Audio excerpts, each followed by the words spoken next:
Hey all, thanks for taking a few minutes to watch this video. It's a privilege for me to have a chance to share with you a little bit about Dan Adams and to do a little interview with him so that you have a chance to get to know him better. So Dan, thank you for taking a few minutes to do this. We're certainly glad that you're here. It's been quite a journey from Sacramento, California, all the way to Charlevoix, Michigan.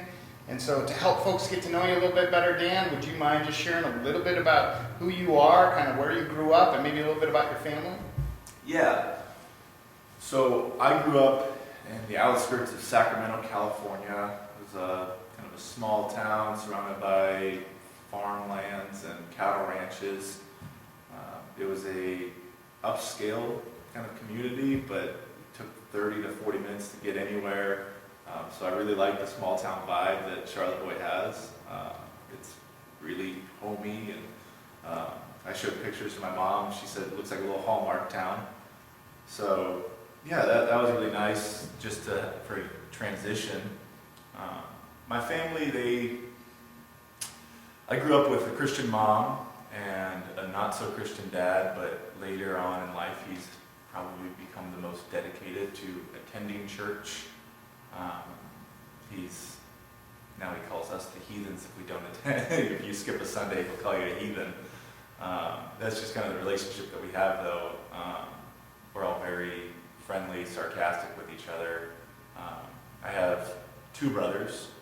I have oldest one that's 5 years older than me, and then a kind of adopted best friend into our family.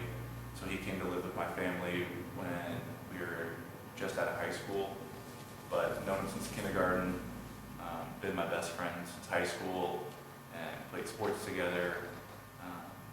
And he's one that kind of struggles with his faith. My oldest brother is a big reason why my dad came to have faith. So it's just been they're interesting people. Yeah. Yeah, we find you very interesting too, Dan. It's part of the reason you're here. Yeah. So, can you share a little bit about just the journey for you of moving towards this place where you're going to say yes to taking a minister of youth position at a church that called the ministry? Can you share some of that story with us? Maybe some of the significant people or experiences. Maybe it's some of what you learned at William Jessup when you were there. Just what stands out as you moved into this call to ministry?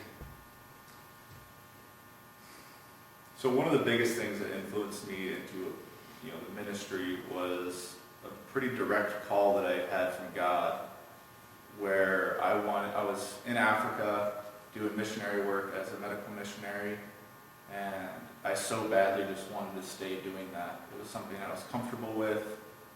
I loved the unpredictability of mission work. I never really knew what was going to happen the next day. I saw all kinds of unbelievable miracles, and seeing all that, I just wanted to stay there. And I spent hours praying, just God, let me do this. And my partner and I, who were both EMTs, we were trying to ditch our flights back to America to make our way up into Syria. And we wanted to go through Sudan, and this was at the time when Syria was going through their gas attacks. And we figured, we're both single guys, we don't have anybody besides our parents waiting for us at home, so who better than us? And I spent a lot of time praying about it, and it was this very direct call from God saying, I have you for the youth in America. And it was something that I couldn't ignore. So I went back, and I didn't know exactly what that meant. So I went back to the States and kept working the same job I had before, pouring concrete. Kind of time went on, I was volunteering with youth groups, and just, okay, how does this look? How does this ministry look? Am I a volunteer that works, or am I supposed to be full-time? I ended up switching jobs, and that company kind of left me high and dry for the position that I thought I was being hired for. And I went home and prayed, and it seemed very definite that I was supposed to go into ministry full-time, go back to school, get an education, and learn how to do it properly. So I went in the next day and told them I'd be leaving in 2 weeks, gave my notice for them, and went back to community college, and college was never my thing, and it just started to click. I started getting very good grades. I was enjoying it. I had a reason to pursue an education finally. So it all just kind of clicked together. Yeah, so it was just a very direct call into ministry that I couldn't ignore anymore. Yeah, and was it a direct call into youth ministry? I mean, is that Yes. part of the calling was youth? Oh, it was absolutely youth ministry. Yeah, I didn't have a desire or like a push on my heart to be involved with anything else. It's just, that like 12, that awkward stage where you start into puberty and just helping guide those people, because it's such an important part of your life. There's so much influence that happens in these big decisions that are made, and it was very, very much of youth ministry, not just ministry. Mm-hmm. And that led you to William Jessup. Yes. And how did you end up there, and what did you study at William Jessup? So I ended up at William Jessup because they were really the only four-year school that was willing to take a bet on me. I did not have the best track record with college. I had flunked out of college twice at this time. But I wrote them a letter, and I sent them my current transcripts of what was going on and why I had flunked out in the past, what I felt my calling was, and youth ministry. And they have a youth ministry program, which is why it was the only college I applied to. So it was so direct of youth ministry. I'm going to get a degree in youth ministry. I'm going to go into youth ministry. It was actually kind of funny too. After I graduated, it spent a while trying to find a job, and the ones that I had lined up before I graduated because of COVID all fell through the cracks. They didn't know what their ministry was going to look like anymore, and they weren't going to hire anybody new. So I spent some time just being unemployed and trying to figure out where God wanted me. And I started to think about going back into construction, and my wife said, "We did not suffer all that time for you to take the same job you had before we did this." So yeah, it was very much just being encouraged by Caitlin and just pursuing God in His calling for me. Yeah, so Caitlin, tell us about Caitlin. So you've been married for how long? And 3 years as of October. We've been married, been together since 2016. She sent me a post not too long ago that it was December 18th. I proposed to her 2016.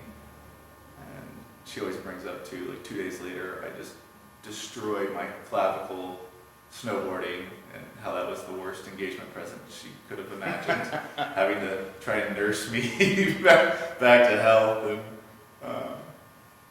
so because I went and spent Christmas with her family, and so me sleeping out on the couch and having my shoulder all messed up, and she was trying to bring me food, and I couldn't pick it up right. And, so she is an amazing woman. I heard from it was an interview with a 98-year-old man, and they asked, "What's the secret to a long life?" And he said, "Marry a good woman." And my dad has always told me, "Marry up," and I believe I have done both. She is exactly the perfect partner for me. So what's the plan with Caitlin? She's not here now, but she's coming. So she is flying out here January 1st. I'll go pick her up in Traverse City, and eventually we'll get her vehicle out here, if that's either shipping or possibly her dad might drive it. So not here yet, but we'll be here January 1st. Yeah. So you're starting a new job. You moved from California to Charlevoix, Michigan, a little bit different change in climate as well. It's a lot of transition. So as you're thinking about getting started here in Charlevoix, as you're thinking about ministry and connecting with kids, what are some of your hopes over the course of this next year? Maybe some of the things that you hope to see happen within this next year or so? My biggest hope is that COVID ends. Yeah. Me too. I'm such a just outgoing and personal person. I want to spend time with people. I love people. So to not be able to do that and kind of be living as a bit of a shut-in is just destroying me. I am somebody that goes to every town event. I just want to be involved in the community. I want to go to basketball games. I want to go to football games. I want to go to all the sporting events. I just want to be involved in the life of the town. So my hope is that things open up again, and that there is a high school basketball season, and that there is wrestling, and there is volleyball, and all these different events to be able to go to. Because that's one of the big ways that I show my love language is showing up for people. I just want to be there and support high schoolers, and to know that they're cared for and that I'm encouraging them. I think that just showing up is one of the biggest parts of that. Yeah, that's really helpful. And it seems like such a unique time to be able to try to do all of that in the midst of the challenges of COVID.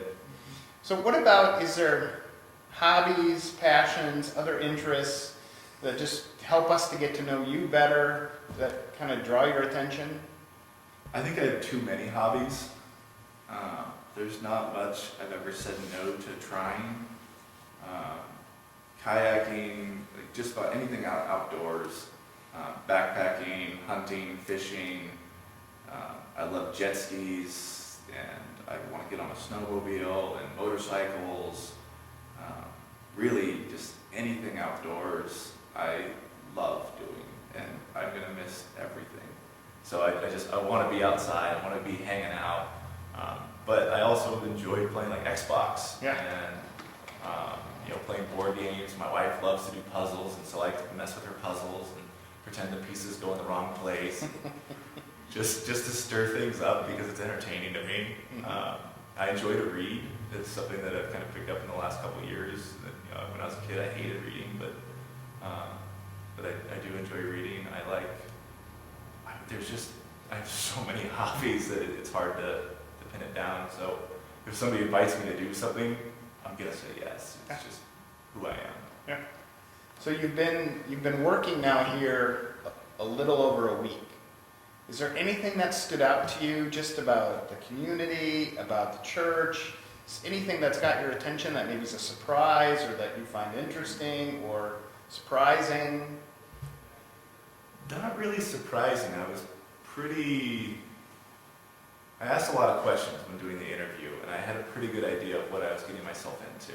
And I wouldn't have taken the job if I didn't think I had a pretty good idea. So, as I expected, it's a very loving, welcoming place to work, just place to be. It really is like not just getting hired, it's kind of like getting adopted. It's felt like we're getting brought into this church, and like Caitlin's not even here yet, and she has people praying for her, and so much support, and it just reinforces that this is really where God wants us to be. Yeah.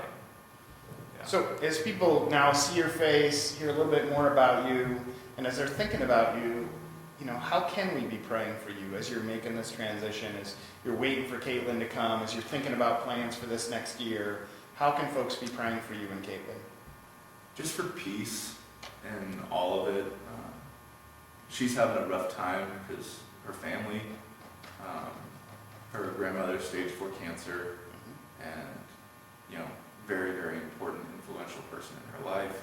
Spent every day as a kid going over to her house after school, and so knowing that this is their last Christmas together, and when she leaves and gets on the plane, it's probably going to be the last time she sees her. I think it's weighing really heavy on her. So just to know where she's going, because her grandmother is a big time believer. Just to know that she's going home. She's not. This isn't the end. This is just the interim part. Yeah. So just peace for her spirit, and for me to pray that COVID ends. Yeah. I want to spend time with people. I want to be in the community. I want the cool events that this town has to happen. And I just want to be a part of what's happening. Yeah. Well, and part of what I hope that but just to affirm again, is, you're really an answer to prayer. And it's been well over a year that we've been in this search. And so having you here is just such an answer to what we've been asking God for, and excited about what all that lies ahead for you. And just to close this time, thank you for taking a few minutes to watch this. And do encourage you to pray. Pray for Dan, pray for Caitlin as they begin this journey here in Charlevoix, Michigan. And don't ever hesitate to reach out to Dan. Have him over for dinner. Give him a call. Send him an email. If you have questions, don't hesitate to reach out. But again, thank you for taking a few minutes to watch this video. I encourage you to pray for Dan and Caitlin.